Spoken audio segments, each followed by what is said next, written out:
everyone. I hope you're having a good day today. So I received a few messages on my Instagram asking for a tutorial on these alpha triangle ends. So it took me a while to make, but I finally did it. Now this is a step-by-step tutorial. Other videos I've made in the past have just kind of been a walkthrough of what I'm doing, but I actually tried to explain what I was doing this time. I slowed down a little bit, so hopefully you guys can follow along. The tutorial I'm going to be showing you guys today is for patterns with an even number of bass strings. If you'd like to see another tutorial similar to this one but with an odd number of bass strings, just give this video a thumbs up, leave me a comment, do all of those fun things. Yeah, because maybe I'll make another one just a little bit different. It's very similar, but this particular tutorial is going to be showing you guys how I made these particular ends here, and I used a pattern with an even number of bass strings, so yeah, that's what you get. And these SpongeBob and Patrick bracelets were actually for a custom order, and I think they're so adorable, like cuteness overload. Okay, this video is already going to be way too long, so I'm just going to jump right into the tutorial. Here's a list of everything you're going to need to start this bracelet. For this particular pattern, I cut 8 strands of white DMC embroidery floss at about 1 meter long, and I also cut 1 blue strand of DMC embroidery floss at about 1.25 meters long. Then I just went ahead and wrapped the rest of my blue skein around a bobbin, and of course you'll need some tape so you can anchor your project to your workstation. So since this pattern has 18 bass strings, I've cut a total of 9 strings, so when I fold them all in half, I'll have a total of 18 bass strings. So whatever number you're working with, again, that's an even number, just divide it in half, and that's how many strings you're gonna have to cut for your pattern. And of course, you're just gonna wanna leave one of them just a little bit longer so you can create that loop. So now that I've cut all of my string, I'm going to go ahead and create my loop. And in this case, my loop is going to be this kind of blue color. So I'm just going to add this blue in with all of my white strings just by lining up the ends here. And obviously, since the blue string is longer than the white ones, this is what the other end will look like. And this is the end you want to have facing you while you're working, because this is how you're going to create your loop, is with this slack here. We're going to take the end where the blue lines up with all of the white ends and just gonna pull it away from you and about 49 centimeters down, which is actually about the halfway point. If I were to fold these white strings in half so that all of these ends match up here, I'm actually going to be anchoring this piece about at the halfway point here, because that's where I want my loop to start so that we can work with all of these strings here. So let's go ahead and do that. So the end where all of these line up, I'm just gonna push it away from me just about here. Alright, so once you've secured this, you're going to take your blue string, and we're going to be creating about 15 forward-backward knots, and I'll show you how to do that. So with your blue string around all of these white strings, you're going to create a 4 over top with your blue string, and then pull through like this. And then pull it tight right up to the edge of your desk. To complete the knot, we're going to do a backward knot by doing a backward 4 like that with the blue string and pulling through on the other side. And like I said, you're going to do about 15 of these all the way down here. So again, forward 4, pull through, and backward 4, and pull through.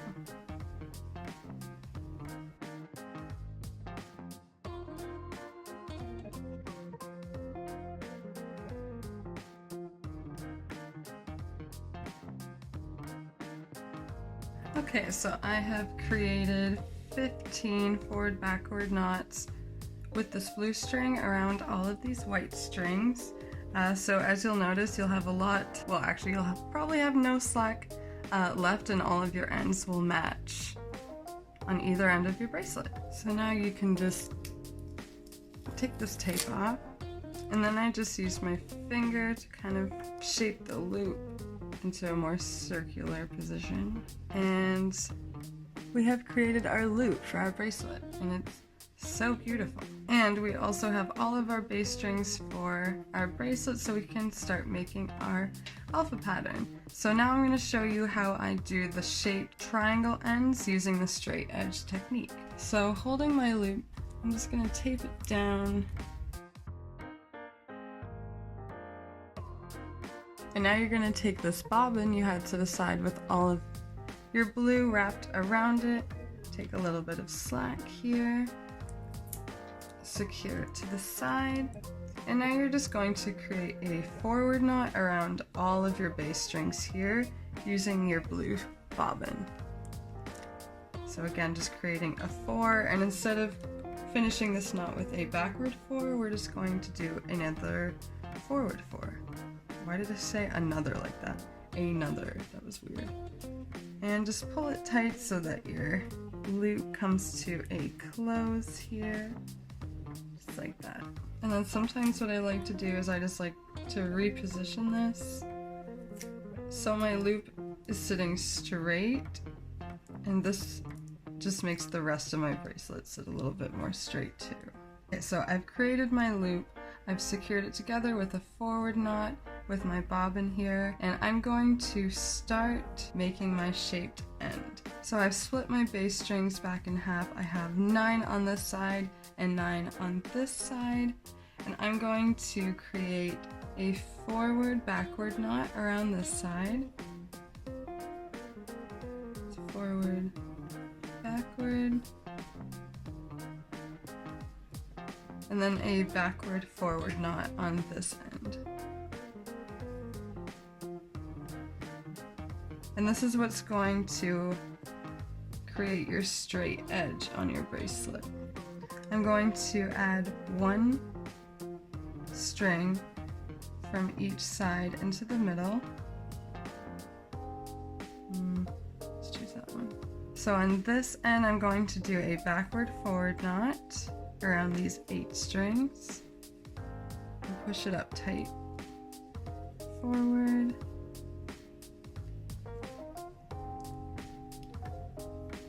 Now I'm going to do a forward knot on the second string that I added in.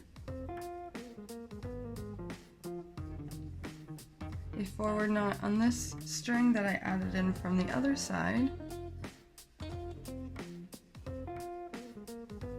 And then a forward backward knot around these 8 strings.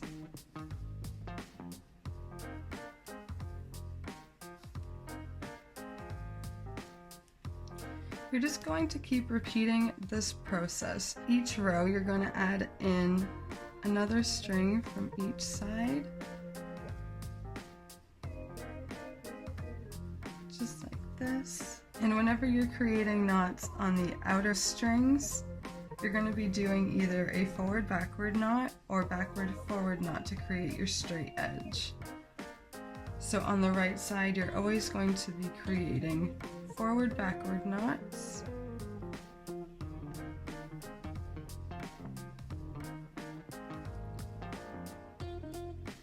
And then I'm going to do a backward knot on this string that I just added in.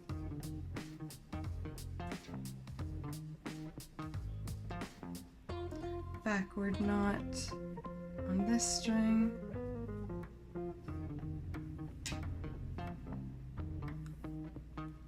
Backward knot on this string. Another backward knot on a string that we just added in. And whenever you're finishing your row on the left side, you're always going to be doing a backward forward knot. So again, just adding in another string from this side, doing a backward forward knot for our straight edge.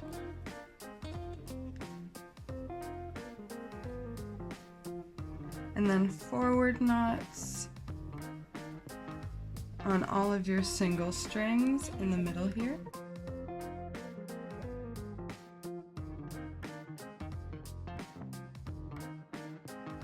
And then again adding in one more string from the right side with a forward knot. And then finishing your row with a forward backward knot. So as you can see, by adding in strings from each side one row at a time, we get this gradual effect, making this triangle end here. So I'm just going to keep going with this technique, adding one string from this side, forward backward knot,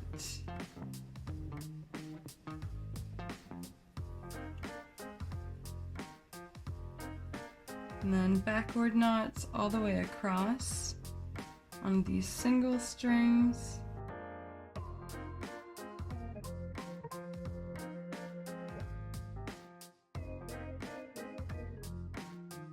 And then adding in one more string from the left side, wow, with a backward knot, and finishing off this row with a backward forward knot.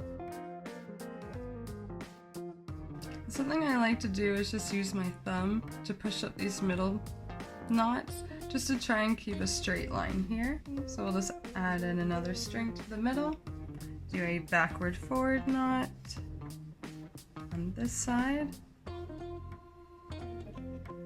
forward knots all the way across,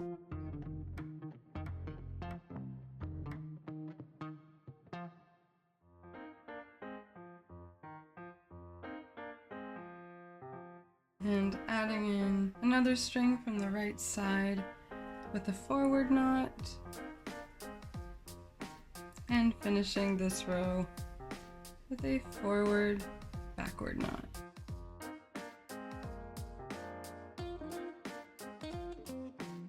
Okay, we're going to add in another string from this side, and with our forward backward knot,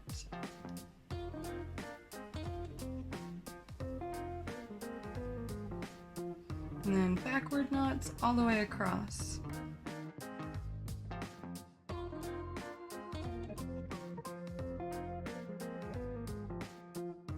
And then adding in another string from this side with a backward knot, and finishing this row with a backward forward knot around all of these strings. As you can see, our end is getting bigger and bigger. We're almost done because we're running out of strings to add in. We're getting there. So add in another string, do your backward forward knot around this bunch, and then forward knots all the way across on your single strings.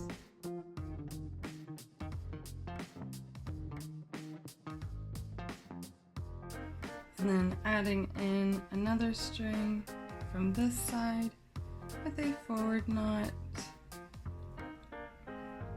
and finishing this row with a a forward backward knot. Wow. So getting down to the end of making our end. So now, as you can see, on my far left and far right side, I only have 2 strings left in each bunch. So I'm just gonna pull them, what's left, into the middle.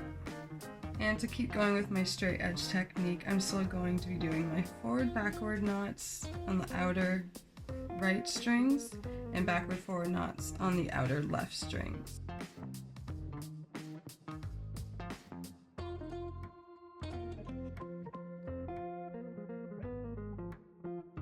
And then to finish off our row, we're going to be doing our backward forward knot. Now, a little trick that I like to do, that blue string that we added in, I saved that string for the outer left and outer right strings. It's just kind of a reminder in my head that I need to do those backward forward knots or forward backward knots to create my straight edge technique, because throughout my whole pattern going all the way down, I'm still going to be doing those different knots to create that straight edge. Okay, I think I'm over explaining this now. So now I can just go ahead and create my pattern. So with my backward forward knot, I'm just going to do forward knots all the way across again. And my bracelet is obviously not going to get any wider than this. I've used up all of my base strings. So yeah, you can just go ahead with your pattern now how you would normally do your alphas, which I have already done. I've already gone ahead and made this bracelet. This is actually perfect because I have to make 2 of these SpongeBob bracelets. So now I'm just going to finish this bracelet off with a triangle end. I'm going to show you guys how to do that. We're going to do the exact same thing but backwards. So instead of adding strings to the middle, we're going to be adding strings to the outside. So grab one string here, add it in with this blue string, and I'm going to create my backward forward knot. And then I'm going to grab this end here, set these 2 strings aside just to make sure I don't do a forward knot over it. I'm going to do forward knots on these white strings.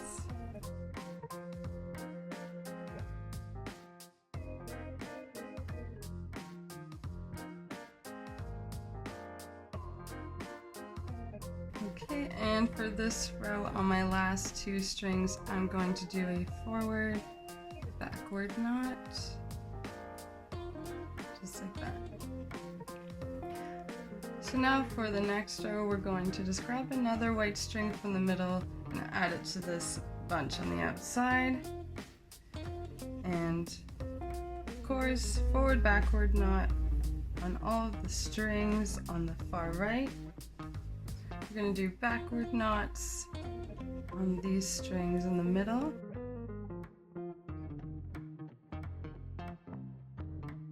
And then of course you just want to make sure that you added one more string to your far left bunch and finish that off with a backward forward knot.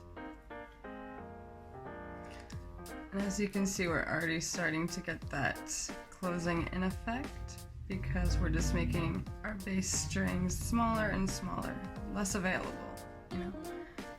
So add another string to your left bunch, tie it off with a backward forward knot,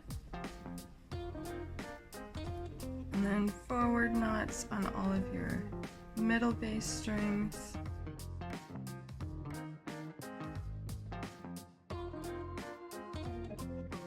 And then just add one more string from the middle to your far right side, tie it off with a forward backward knot. And you're just going to keep repeating this process until there's no more strings to grab from in the middle.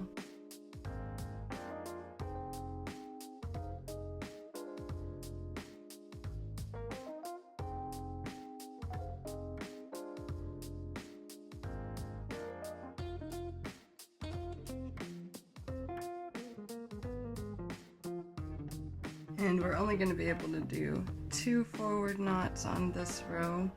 1, 2 forward knots, and forward backward knot on this side. And then we're just going to add in the last 2 strings to either side. A forward backward knot, and then a backward forward knot. Now we can go ahead with our last knot, just finish it off with a forward knot with all of the strings together. And there you go, that's how you create your triangle end. Now what I would do, I would cut this slack here and I would tie it off or glue it to the back of your bracelet, however you finish your alpha bracelet. I'm just gonna split these in half again and probably braid them or twist them, however you want to do it. But I think I'm just gonna stop the tutorial here because I feel like this is already way too long. I hope this video was useful to somebody. If you made it to the end of this video, congratulations. I know it was a bit of a long one, but thanks for sticking it out, and I hope it helps somebody. And like I said, if you guys want to see another tutorial, but this time with an odd number of bass strings, let me know down in the comments, or leave a like on this video. Do something. Do something to let me know that that's something that you need in your life, or else I just won't know these things. Okay, I'm rambling now. This video is so long. Bye. I am so tired. I think I am gonna go take a nap.